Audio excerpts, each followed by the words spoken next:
wieczór, witam Was dzisiaj. Ja mam wieczór, składam sobie swoje zdjęcia, segreguję z Ice Road i przesegregowałam sobie wszystkie zdjęcia z zórz polarnych, także w dzisiejszym odcinku zapraszam Was do obejrzenia moich zdjęć z północy, z Ice Road, na których zobaczycie zorze polarne. Zorze polarne to jest najestetycznie piękne zjawisko, energetyzujące. Nie do powiedzenia, jak piękne są pokazy zórz polarnych. Nie zawsze, czasami gdy są tylko takie smugi, to okej, fajnie to wygląda, ładnie to wygląda, szczególnie za pierwszym razem, ale dopiero gdy zaczynają się takie pokazy zórz, gdy te zorze są takie bardzo dynamiczne, zmieniają kolor, chociaż i tak widziałam tylko przez 95% to były zielone zorze, które tak na brzegach czasami były różowawe, a podobno potrafią być super kolorowe. Akurat w tym roku tego nie widziałam. No tak czy inaczej, zdjęcia jakieś nie są najlepsze, bo to były moje pierwsze zdjęcia zórz polarnych, więc szukałam najlepszych ustawień aparatu. Bo trzeba było wszystko robić manualem, w manualnym trybie, więc trochę mi to zeszło.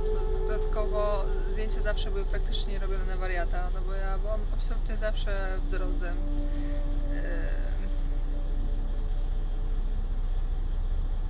Gdy jeszcze byłam na końcu konwoju, czasami się udawało gdzieś tam szybciej dogonić, że tak powiem, być bliżej ciężarówki przede mną na wyspie, a gdy już dojeżdżałam do brzegu i ciężarówki kolejne się zatrzymywały i wjeżdżały na jezioro, trzeba było wjeżdżać na jezioro z odstępem 500 metrów, to wtedy miałam czasami chwilę, właśnie dosłownie minutę albo dwie, żeby wyskoczyć z ciężarówki z już gotowym statywem, już z ustawionym aparatem, absolutnie wszystko gotowe, tylko wyskoczyć, strzelić kilka zdjęć i dalej jechać, więc zawsze na wariata. Czasami, później też zaczęłam robić serię zdjęć, wydawało mi się, że robiłam miliony zdjęć do serii, ale jak teraz je zaczęłam składać, właśnie te timelapsy, filmiki, to się okazało, że wychodzą tylko kilkusekundowe, więc robiłam ich o dużo za mało. No ale to też oczywiście też było tak, że cały czas gdzieś tam zdjęcia robiłam. Kupiłam sobie jedną baterię zapasową, no niestety nie udało mi się kupić oryginalnej baterii Nikona, więc ta druga bateria mi się zaraz zepsuła na mrozie, nieoryginalna. Na mrozie oczywiście, jak się robi zdjęcie na minus 40, minus 45, to jest 10 minut pracy aparatu i tyle, już jest wszystko, już jest bateria rozładowana. Więc ta nieoryginalna bateria ładowała mi się tylko tak do 1/5, powiedzmy, więc była po prostu na chwilę. Oryginalna sobie świetnie dawała radę, trzymała tyle, czy trzymała na mrozie, jakie bateria może na mrozie trzymać. W każdym razie nie będę się rozgadywać, no wyglądam sobie te zdjęcia, wspominam sobie to wszystko. Dla Was to będą tylko zdjęcia, dla mnie to są niesamowite przeżycia. Zorze polarne oddziaływały na mnie niesamowicie. Tak powiedziałam już wcześniej, to jest takie zjawisko bardzo energetyzujące i ja za każdym razem, gdy wyjeżdżałam na noc, a było czyste niebo i byłam zmęczona, bardzo zmęczona, to wiedziałam, że tak czy tak dojadę, bo zorze były praktycznie każdej nocy, właściwie każdej nocy zależało to od tego tylko, czy będą takie wow, czy będą tylko jakieś smugi. Smugi są ładne, ale nie dają takiego efektu jak takie zorze tańczące, dynamiczne, zmieniające się, takie jakby wstążki poruszające się po niebie, takie jakby pył spadający z nich, więc w każdym razie, za każdym razem, gdy już zasypiałam i gdy już nie wiedziałam, co się dzieje i byłam tak wykończona, bo Ice Road to było bardzo wykańczające. To była bardzo wykańczająca praca. Ale nie przez to, że musiałam, tylko no sama tak się chciałam zabijać i jeździć non-stop. W każdym razie, gdy już byłam tak super zmęczona, to wiedziałam, że o 9:00, o północy, o 3:00, czasami były takie noce, że dosłownie aż się zrobiło jasno, były zorze non-stop. W każdym razie przychodziły zorze. Ja już miałam tyle energii, jakbym się dopiero co wyspała, obudziła i już mogłam 2-3 godziny były z głowy, absolutnie. 15 minut zórz, ja już mogę jechać 2-3 godziny, jestem zadowolona, jak nie wiem. W każdym razie, no, tak to było z tymi zorzami, przepiękne. Jezu, chciałabym jeszcze zobaczyć zorze. No, muszę jeszcze zobaczyć kiedyś w życiu zorze. W każdym razie, teraz zapraszam Was na moje zdjęcie.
A ile razy było tak, że dojechałam już gdzie miałam dojechać, czy tam do Lockhart Camp, czy no przeważnie jeżeli szłam spać, od razu w nocy to tylko tam, bo do kopalni gdy się dojeżdżało, to od razu się trzeba było rozładować nawet w nocy, nieważne w której kopalnia pracowała 24 na dobę.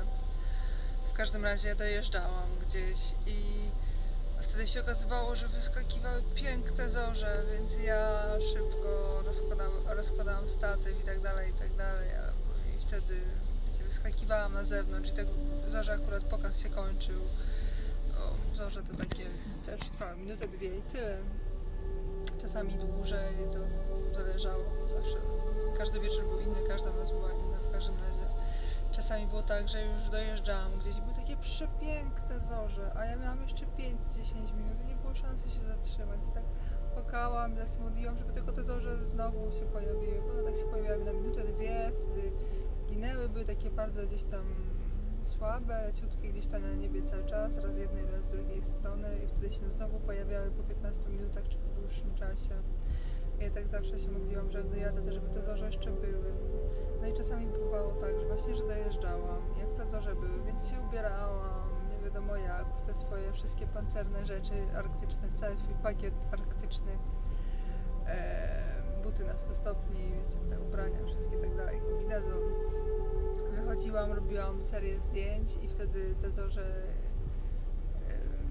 ustawały i wtedy ja czekałam i czekałam, że za 10 minut może będą następne, znowu będą takie piękne i uda mi się zrobić jeszcze lepsze zdjęcia albo coś tam, bo teraz akurat ktoś stanął, ktoś zajechał, ktoś coś tam i było światło, jak jest światło, to już to wszystko nie wychodziło. No i czekałam czasami nieraz pół godziny, czasami nad godzinę. I wtedy w końcu dochodziłam do wniosku, że dobra, tej nocy to już będzie tyle, idę spać. I wtedy się przychodziłam do auta, rozbierałam się, szłam spać, kładłam się do łóżka i wtedy sobie na przykład jeszcze raz wyglądnęłam za okno, żeby się upewnić, czy to już tyle tych zórz. I wtedy się okazywało, że tam się spoko znowu zaczyna, więc znowu na równe nogi z łóżka, ubierać się od nowa, wszystko i to bardzo szybko trzeba było, bo jak się zorze zaczynają, to jest pół minuty, minuta. I znowu na zewnątrz wyskakiwać ze wszystkim i znowu pół godziny.